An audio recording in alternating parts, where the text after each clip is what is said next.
Ready to head down to the dyno here. Gonna first head to the storage unit, go grab some tools and stuff. Still got buttoned a little bit up when we get down there, so we're gonna hop down there, hop in the daily, and see you guys there.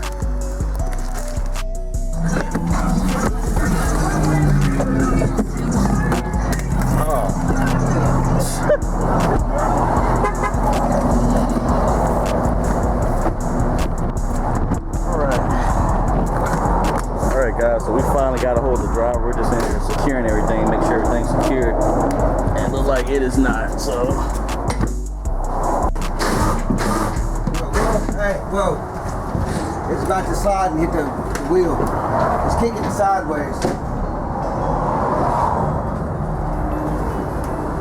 Should be good. Should it? Oh yeah. That's the only way that Let that.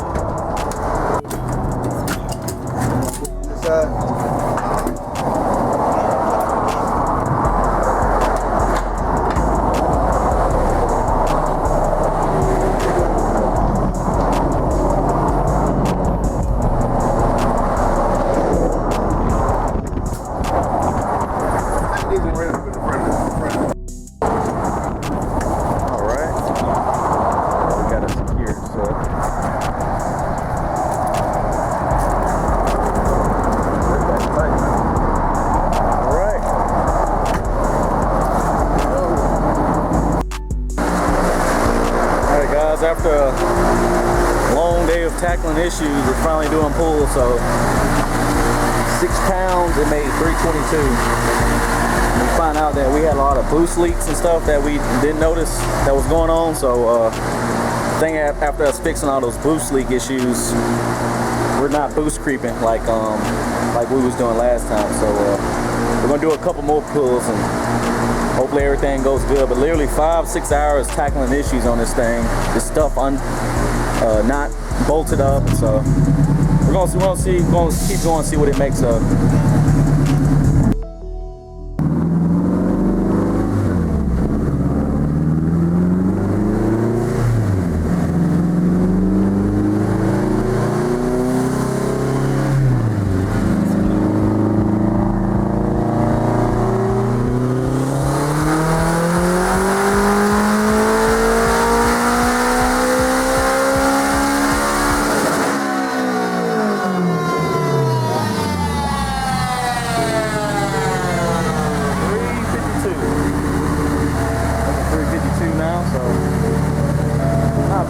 Not bad.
Watch out, JJ, watch out.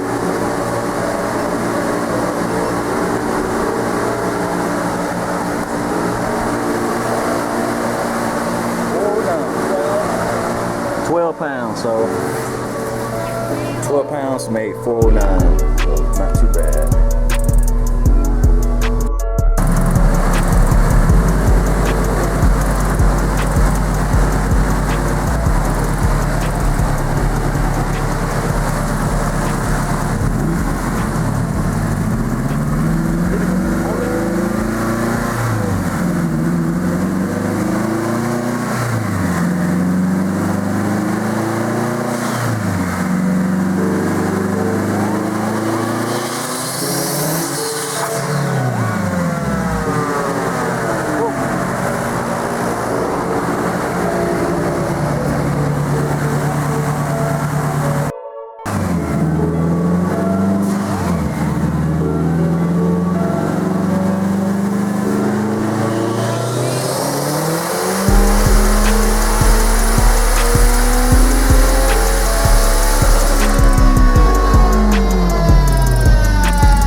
$427 right there. $427, $321. All right, guys. So it's the next day, and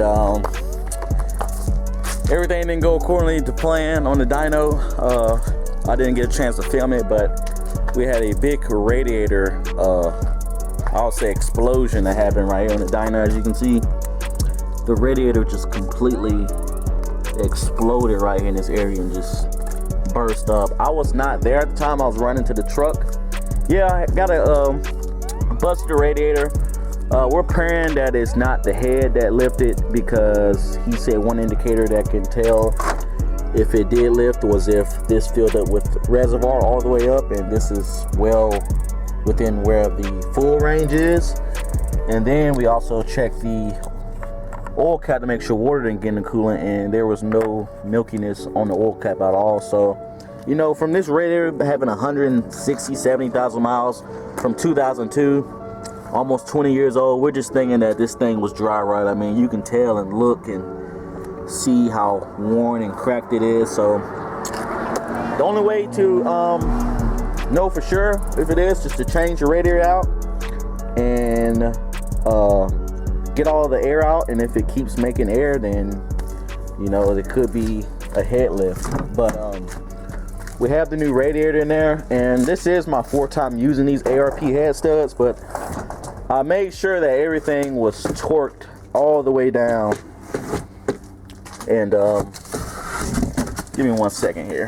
But yeah, I made sure that everything was torqued down 80 foot-pounds evenly across all the head studs and a cross pattern, whatever Honda recommended. So I was pretty confident that this head shouldn't lift, but you know, things happen. This is, you know, we had a lot of issues on this car on the dyno, more than I've ever had wherever before. We had found out that the O-ring was missing over here. We had a huge boost leak there, a boost leak right there. Kept blowing the couplers off right here, and so it was only just 15 pounds of boost, and we stopped at a 427 horsepower and I think 327 torque. So not as much as what we made before, but we also thinking that this Turbonetics didn't make as much power too as the Precision did, but we never did even get to finish. So but the car is definitely, I believe a lot more tight and buttoned up, because we didn't know that we had a huge coolant leak right there in between the throttle body gasket, and I was using one of those eBay thermal gaskets, kind of like the Hyundai ones, and we're thinking that it just was not cut exactly to how the throttle body should be. So we had a boost leak on that ever since we dynoed it last year. So I'm glad that we did that, and we did not do a boost leak test last year. So found a lot of boost leaks that was happening, so everything is more buttoned up and more solid, I believe. So just gotta replace this and hope for the best that this is all what it was, that it would just draw it up. I mean, you can look and see how just old